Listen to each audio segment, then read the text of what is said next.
আসসালামু আলাইকুম। শুরু করছি দ্য সাইলেন্ট ম্যানর, তৃতীয় খণ্ড, পর্ব ৭৩। লেখিকা ডায়না ইমরোজ লাকি।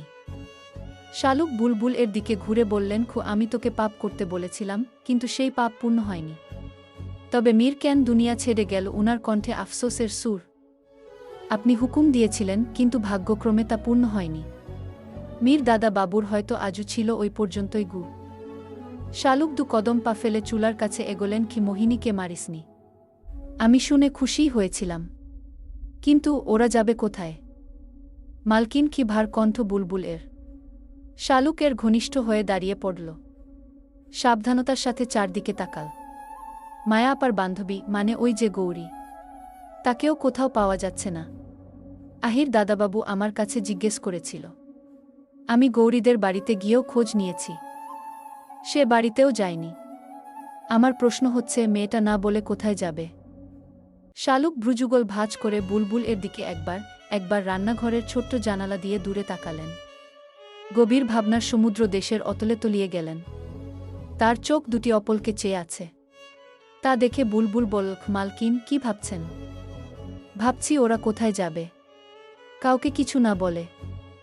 চিন্তার বিষয় রাতের আধারে চাঁদনির উল্কিতর আলোটা বেশ চকচক করছে।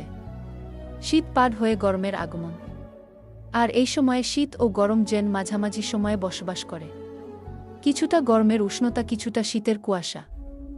সন্ধ্যা থেকে বাতাস ছিল আজ। এখনও বাতাস বইছে। গাছের পাতাগুলো চিরিচিরি শব্দ করছে। ওরা যেন জানান দিচ্ছে ওরা উপস্থিত। আহির পথের মাঝে দাঁড়িয়ে আছে। ক্ষেতের দিকে তার দৃষ্টি। তার পাশে একটা বরগাছ। আহির চোখ বুলায় গাছটির দিকে। তাকাতে তাকাতে গাছের চূড়ায় তাকাল। দৃষ্টি তার গাছের দিকে হলেও ভাবছে অন্য কিছু। রাফিদ তার থেকে কিছুটা দূরে বসে আছে একটা হেলে পড়া গাছের উপর। হাতে সিগারেট। সেই কখন থেকে টেনেই যাচ্ছে। মিনিট কয়েক আগে দুজন মিলে মীর এর কবরের পাশে দাঁড়িয়েছিল। প্রার্থনা করেছিল তাদের বন্ধুভাই ভালো থাকুক। আহির চোখ সরিয়ে রাফিদের দিকে একবার তাকাল। ভীষণ উদাসীনতার সাথে বসে আছে। তাৎক্ষণিক চোখ সরিয়ে গাছের পাতাগুলো দেখছে। মনে হচ্ছে এখানে যেন কেউ লুকিয়ে আছে। আহির তাকেই খুঁজছে। আশেপাশের প্রকৃতির সবটা জুড়ে হঠাৎ করে এক ভৌতিক পরিবেশ সৃষ্টি হয়েছে যেন। তারা ব্যতীত এমন নির্জনতার মাঝে অন্য কেউ থাকলে নির্ঘাত ভয় পেত। বাড়ির ছাদে দাঁড়িয়ে আছেন শালুক। মায়কে নিয়ে এসেছেন। সারাদিন ঘরের মধ্যে বসে থাকে। দা বলেছে মায়া যেন একনাগাড়ে বন্ধ করে বসেই না থাকে। মায়া আসতে চায়নি। শালুক জোট করে এনেছেন। তবু এসেও মায়ের উন্নতি হল না। ছাদের সেই পাশে দাঁড়িয়ে আছে যেখান থেকে কবরে শায়িত মীরকে দেখা যায়। শালুক কিছু বলছেন না। তার চোখ পড়ে বাড়ির সামনের পথের দিকে। চাঁদের আলো স্পষ্ট দেখা যাচ্ছে আহিরকে। দুচোখ উনার রাফিদকেও খুঁজল। পেলেন তাকেও। আহির নিষ্পলকে তাকিয়ে আছে দূরপানে। রাফিদ নিরুত্তাপ ভঙ্গিতে বসে আছে। শালুক কখনো তাকান পথের দিকে, কখনো তাকান মায়ের দিকে। চোখ জোড়া স্তব্ধ হয়ে গেল। বুকের ভেতর ঠুকরে উঠল। মনে পড়ে মীরের কথা। তার কথা মনে পড়তেই তার অন্তরটা কাঁদে। জলে পুড়ে ছারখার হয়ে যায়।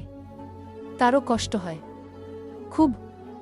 তবে তিনি তা ভাষায় অভিব্যক্তিকে প্রকাশ করতে পারেন না। চুপে চুপে ব্যথাগুলো শুধু ঘুরে বেড়ায় তার চারপাশে। শালুক মায়ের সন্নিকটে এসে দাঁড়াল। বিয়ের আগের দিন মায়া বলেছিল মীরকে কেউ তীর ছুঁড়েছে, স্বল্প রক্ত ঝরেছে। শালুক আতকে উঠেছিল এমনটি শুনে। জিজ্ঞেস করেছিলেন কে সে? মায়া প্রত্যুত্তরে বলেছিল, হবে হয়তো কেউ, যে অন্য কাউকে ভেবে মীরকে তীর ছুঁড়েছে। সে নিশ্চিত ছিল। শালুক ও নিশ্চিত ছিলেন। কেননা মীরের এখানে কোনো শত্রু থাকবে না, এটাই কি স্বাভাবিক নয়? শালুক কিছু সময়ের জন্য নিজেকে গর্দুব ধরে নিলেন। মীরের শত্রু নেই তো কি হয়েছে? তাদের আছে। কেউ না কেউ ঠিক মীরের ক্ষতি করতেই পারেন। শালুক তখন পদক্ষেপ নিলেন না কোনো, হয়তো মীরের মৃত্যু এভাবেই লেখা ছিল। শালুক চোখের জল মুছে নিজের ভাগ্যকে মেনে নিলেন নিজের মেয়ে ও মীর এর ভাগ্যরেখাকে। হয়তো এটাই হওয়ার কথা ছিল। শালুক মায়াকে স্পর্শ করলেন। জিজ্ঞেস করবেন মীরকে যে তীর ছুঁড়েছে তাকে তারা দেখেছিল কিনা। সে কি সম্রাট নিষাদের কেউ ছিল নাকি অন্য কেউ? হঠাৎ শালুক এর ভেতরে অতীতের একটি অধ্যায় জাগ্রত হল। মায়া শালুক এর স্পর্শে ঘুরে তাকাল মায়ের দিকে। শালুক ধীরস্থির কণ্ঠে জিজ্ঞেস করলেন, কি তোদের বিয়ের আগের দিন জঙ্গলে গিয়েছিলি? সেখানে কেউ একজন মীরকে তীর ছুঁড়েছিল, সে কে ছিল? তাকে দেখেছিলিস? আবছা ভাবেও অন্তত দেখেছিলিস? মায়া দৃষ্টি নত করে ফেল। এরপর মাথা নাড়াল, সে দেখেনি। শালুক দৃষ্টি সরিয়ে ফেললেন। মায়া ফের শালুককে নিজের দিকে ঘুরিয়ে ইশারায় বোঝাল, হয়তো মীরকে ওদিন সম্রাট নিষাদের কেউই খুন করতে চেয়েছিল। সেদিন তাদের উদ্দেশ্য বেফলে গিয়েছে বলেই পরে বিষ দেওয়ার পরিকল্পনা করে। শালুক মায়ের রেশ টেনে বললেন, হয়তো তোর ধারণায় সঠিক। 24 ঘণ্টা কেটে গেল। আহির ও রাফিদ যেন বেসামাল ঘূর্ণিপাকে জড়িয়ে পড়েছে। রাফিদ গতকাল শহরে যায় এবং আহির ও গৌরী ও মোহিনীরা যেসব জায়গায় যেতে পারে বলে ধারণা করল সেসব জায়গায় গেল, কিন্তু তাদের কোনো হদিস পেল না। আহির বিষাক্ত মনে বসে আছে। রাফিদ পাশে বসে সিগারেট ফুঁকছিল। অর্ধেক টেনে বাকিটা এস্ট্রেতে রেখে দিয়েছে। আহির দুহাতে মুখের ভর দিয়ে কিছু ভাবছিল। মিনিট 5 পর তার ভাবনা বিদায় নেয়। সে মুখ তুলে তাকায়। ভারী একটা দম ছেড়ে বলল, জানি না গৌরী কোথায়, তবে এতটুকু নিশ্চিত, আমি আমার ভালোবাসা হারিয়ে ফেলেছি। এতটুকু জীবনে কমতি ছিল না কিছুর, কিন্তু আজ যেন মনে হচ্ছে সব থেকেও কিছু একটা নেই। শূন্যতা আমায় ঘিরে ধরেছে। থেমে আবার বলল, শূন্যতা ঘিরেই বাঁচতে চাই, তবু গৌরীকে দেয়া স্থানটি কখনো অন্য কারো হবে না। বিষাদময় জীবনে শূন্যতাই একমাত্র পরিচয়। আহির থেমে গেল। রাফিদ কিছুই বলছে না। আহির কোনো ভুল বলছে না। সে ঠিকই বলেছে। ঠিক আহিরের মতোই যেন তারও শূন্যতা ঘেরা জীবনে পা পড়েছে। আহির নীরব কণ্ঠে বলল, চল সিন্ধুতলি গ্রাম থেকে একবার ঘুরে আসি। শেষবার সেই ছদ্মবেশী অমর বাসিওয়ালা ওরফে সুফিয়ান হাজদারের বাড়িটি দেখে আসি। ফিরে এসে চিরদিনের জন্য আলিমনগর ছেড়ে দেবগু। হঠাৎ সেদিকে যাবি? রাফিদ সবে শব্দ উচ্চারণ করল। সুফিয়ান হাজদার, সে তো শত শত মানুষের মনে বেঁচে আছে। তার খোঁজে এখনো কত মানুষ আসে তার সমাধিখানা দেখতে। ভাবতেই অবাক লাগে মানুষটি দুনিয়ার বুকে নেই। শেষ একবার আমিও তার সমাধিফলকটি দর্শন করতে চাই। জীবন বড়ই বিচিত্রময়। বেঁচে থাকতে আমরা একজনকে মূল্য দেই না, কিন্তু সে মরে গেলে কত আক্ষেপ আফসোস জমা করি গিয়ে। পড়ে থাকা হায়দার বাড়ি আজ নিস্তব্ধ। এতটাই নিস্তব্ধতায় ছেয়ে গেছে যেন বাড়ির ভেতরে পা রাখতেই নিজের বুকের ধুকধুক শব্দ ভেসে আসাটা স্পষ্ট শোনা গেল। রাফিদ চারদিকে তাকিয়ে চাপা নিঃশ্বাস ত্যাগ করল। যখন প্রথমবার এ বাড়িতে আসে তখন মীর তাদের সাথে ছিল। আজ আর মানুষটি নেই, তাদের থেকে বহুদূরে চলে গেছে। আহির বাড়িটির দিকে তাকাল। রাফিদ বলল, তোর হঠাৎ এখানে আসার উদ্দেশ্যটা ঠিক বুঝলাম না। বললাম তো, শেষবারের মতো দেখতে এসেছি, হয়তো এরপর আর সুযোগ হবে না। পর্যটক গাইড এলেন। তিনি লম্বা সুরে সালাম দিলেন। আহির জবাব দিল। তাদের দেখে গাইড চিনতে পেরেছেন। আহির মৃদু হেসে বলল, সুফিয়ান হাজদার ও তার পরিবারের সবার কবরটি জিয়ারত করব। গাইড নিয়ে গেলেন কবরের দিকে। আহির ধীর পায়ে হেঁটে এগোল। কবরের স্থানটি পরিষ্কার করে রাখা হয়েছে। জঙ্গল, লতাপাতা শীঘ্রই সাফ করেছে। আহিরের দুচোখে জল জমে। জলটুকু গড়িয়ে পড়ার আগেই মুছে ফেল। এরপর জিয়ারতের জন্য প্রস্তুত হয়। বেশ কিছুক্ষণ সময় নিয়ে আহির ও রাফিদ সুফিয়ান হাজদারের কবরটি জিয়ারত করল। সবার জন্য দোয়া করল। তাদের ভুল অন্যায় এর জন্য মাফ চাইল। অতঃপর হাটে ঘরের ভেতরে প্রবেশ করার জন্য। ঘরের সামনে একজন বয়স্ক লোক বসা ছিলেন। তিনি অসহায় এর মতো তাকায় আহিরের দিকে, যেন তিনি কিছু বলতে চান। আহির উনার অভিব্যক্তিকে তোয়াক্কা করল না। ঘরটির সামনে দাঁড়িয়ে ঘাড় পেছনে ঘুরিয়ে বাড়িটির চারপাশে তাকাল। এর আগে যখন তারা এসেছিল তখন অনেক মানুষজন ছিল। অনেকে দেখতে এসেছিল সুফিয়ান হাজদারের বাড়িটি, ছুতে চেয়েছিল তার বাসিটি। হয়ে ওঠেনি বোধহয়। কিন্তু আশ্চর্যের বিষয় হল, আজ আর কেউ নেই তারা ব্যতীত। হয়তো সুফিয়ান হাজদারের রেশ কেটে গেছে তাদের মধ্যে থেকে। আহির ঘনদম ছেড়ে সামনে এগো। পর্যটক গাইড বললেন, বাইরে কি দেখলেন? আজ শুক্রবার, ভুলে গেছেন হয়তো। আজকের দিনে এখানে কেউ আসে না। কাউকে আজকের দিনে ঠুকতে দেয়া হয় না এখানে গি? কেন? রাফিদ জিজ্ঞেস করল। তেমন কোনো কারণ নেই, প্রশাসন থেকেই এই নিয়ম ঘে। তবে আমাদের যে ঠুকতে দিলেন? আহির জিজ্ঞেস করল। পর্যটক হেসে বললেন, আমি জানতে পেরেছি সুফিয়ান হাজদারের আত্মীয় আপনারা, তাই দায়িত্বের বাইরে এসেও আপনাদের ভেতরে ঠুকতে দিয়েছি। আসুন, বলে সে আগে আগে হাঁটতে শুরু করলেন। আহির ভাবছে তার ধারণা ভুল প্রমাণিত হল। সুফিয়ান হাজদার ওরফে রাখাল বাসিওয়ালাকে মানুষ এত তাড়াতাড়ি ভুলে গেছে কিভাবে? ভুলে যায়নি, হয়তো ভোলা অসম্ভব। তার কৃতকর্ম তাকে বাঁচিয়ে রেখেছে। একটা গ্রাম, শত শত গ্রামবাসীদের বাঁচাতে নিজের হাতে নিজের প্রাণপ্রিয় ভালোবাসার মানুষটিকে হত্যা করেছে। কজন পারে এমন? আহির ও রাফিদ আসল সেই ঘরটিতে, যেখানে সুফিয়ান হাজদার কিছু পেইন্টিং করে রেখেছিল। গাইড পেইন্টিংগুলো থেকে সাদা কাপড়গুলো সরিয়ে দিলেন। সাদা ধুলো উড়ে গেল। রাফিদ একটা চেয়ারে বসে, আহির নির্বিকার ভঙ্গিতে শুরু থেকে সবটি পেইন্টিংগুলো স্পর্শ করে। প্রতিটি অঙ্কন যেন জীবন্ত, মনে হচ্ছে যেন ডাকলেই সাড়া পাওয়া যাবে। রাফিদ বলল, আচ্ছা, সুফিয়ান হাজদার কি করে আগাম বার্তা পেয়েছিল? মানে সে কিভাবে জানতে পেরেছিল যে তার সাথে ভবিষ্যতে কি হবে? তুই তো গোয়েন্দা, তোর কি বলে ধারণা হয়? আহির জবাবের প্রথমে ঠোঁট বাঁকিয়ে এক রহস্যময় হাসি দিল নিঃশব্দে।